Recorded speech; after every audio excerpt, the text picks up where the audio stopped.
یہ آپ رہنے دیں لائن، یہ لائن ٹھیک نہیں ہے۔ اکبر بادشاہ والے، اکبر بادشاہ کی بات یہاں تھا کہ وہ بچوں کی تعلیم و تدریس میں خصوصی دلچسپی رکھتا تھا، تعلیم و تربیت، تعلیم و تدریس میں خصوصی دلچسپی رکھتا تھا۔ باقی منطق کا حساب وغیرہ کی یہ لائن آپ چھوڑ دیں، رہنے دیں۔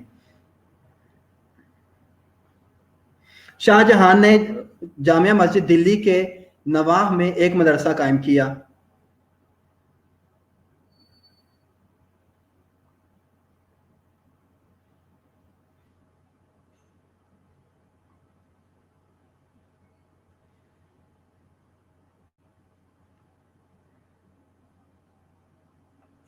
اور پھر ایک بات اس میں تو نہیں لکھی، اورنگزیب عالمگیر نے مختلف فقہا کو ہندوستان اور باہر کے علماء کرام کو بلا کر اکٹھا کیا، جمع کیا۔ برے صغیر میں عالمگیر اور اورنگزیب عالمگیر نے دنیا بھر کے علماء کرام کو اکٹھا کیا اور فتاوی عالمگیری کے نام سے ایک کتاب جو ہے وہ لکھوائی، جس میں جدید علوم، جدید مسائل کے متعلق فتاوی جات موجود ہے، فتاوی عالمگیری۔ شاہ جہاں نے جامعہ مسجد دلی کے نواح میں ایک مدرسہ قائم کیا تھا، جامعہ مسجد دلی کے قریب ایک مدرسہ قائم کیا تھا۔ اور عالمگیر، فتاوی عالمگیری کے حوالے سے آپ لکھیں، اورنگزیب عالمگیر نے فتاوی کی ایک کتاب، فتویٰ، جس میں لکھے گئے تھے فتاوی جات نئے مسائل پر، وہ لکھے۔ علم و ادب میں یہ بات آ جاتی ہے، ٹھیک ہے۔ اب کیونکہ وقت بہت زیادہ ہو گیا ہے، فن تعمیرات اور فن مصوری، اس کے میں آپ کو جو چیزیں ہیں وہ میں آپ کو واٹس ایپ میں بتا دوں گا۔ اگلا اس کے بعد کیا ہے، کوئی ٹاپک؟ ہاں، زوال کی جو بات ہے، چلو اس پہ کوئی لیکچر رکھ لیں گے، ہم دیکھیں گے، ٹھیک ہے۔ اپنا بہت سارا خیال رکھیں، نماز کا ٹائم ہو رہا ہے جمعہ کا۔ اللہ تعالیٰ آپ کے علم میں، آپ کی جستجو میں جو اللہ کی طرف ہو۔